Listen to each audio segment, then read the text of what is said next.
राजस्थान की पहाड़ियों के बीच एक ऐसा मंदिर है जहां लोग भगवान से कम और अपने अंदर के साए से ज्यादा डरते हैं। कहानी है मेहंदीपुर बालाजी मंदिर की। कहते हैं यहां सच्चे मन से जाओ तो मुक्ति मिलती है, लेकिन एक नियम है, पीछे मुड़कर मत देखना। शुरुआत। दिल्ली की रहने वाली पूजा अपनी मां के साथ पहली बार मेहंदीपुर आई थी। कुछ महीनों से उसे अजीब सपने आते थे। रात में कोई उसका नाम फुसफुसाता था। घर में चीजें अपने आप गिर जाती थीं। आईने में उसे कभी कभी अपना चेहरा अलग दिखाई देता था। किसी ने सलाह दी, इसे बालाजी ले जाओ। मंदिर का माहौल। मंगलवार का दिन था। मंदिर में भारी भीड़ थी। कहीं कोई जोर जोर से चिल्ला रहा था, कहीं कोई जमीन पर गिरकर कांप रहा था। घंटियों की आवाज, हनुमान चालीसा का पाठ और बीच बीच में डरावनी चीखें। पूजा का दिल तेज धड़कने लगा।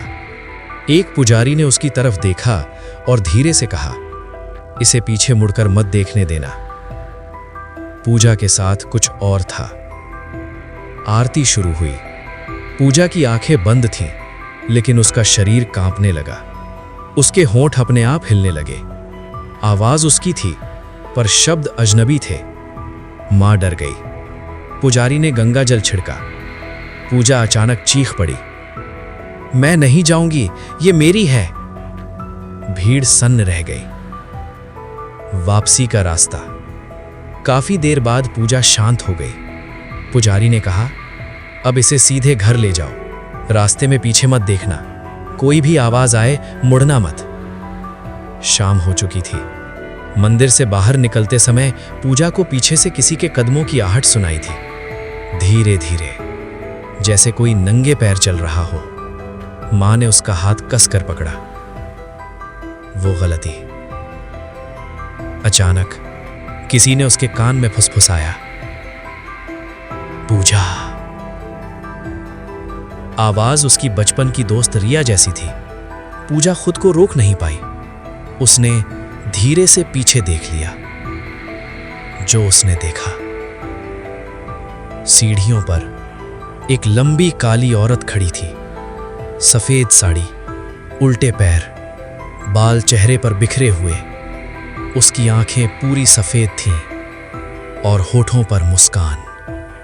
वो धीरे धीरे हवा में तैरती हुई पूजा की तरफ बढ़ी। लेकिन मां ने कुछ नहीं देखा। उन्हें लगा पूजा बस डर गई है। घर वापसी। दिल्ली लौटने के बाद सब कुछ सामान्य लग रहा था, लेकिन पहली ही रात ठीक 3:03 पर पूजा की नींद खुली।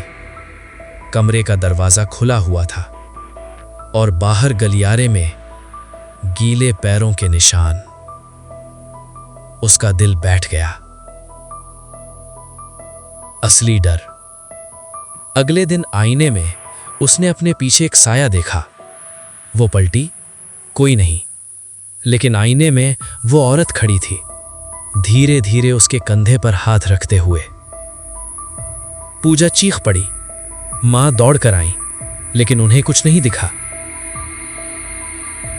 सच्चाई। रात दर रात वो साया और करीब आने लगा। पूजा कमजोर होती जा रही थी। एक दिन उसने मां से कहा, वो मेरे साथ घर आ गई है। मां का चेहरा सफेद पड़ गया। उन्हें पुजारी की बात याद आई, पीछे मत देखना। आखिरी सामना।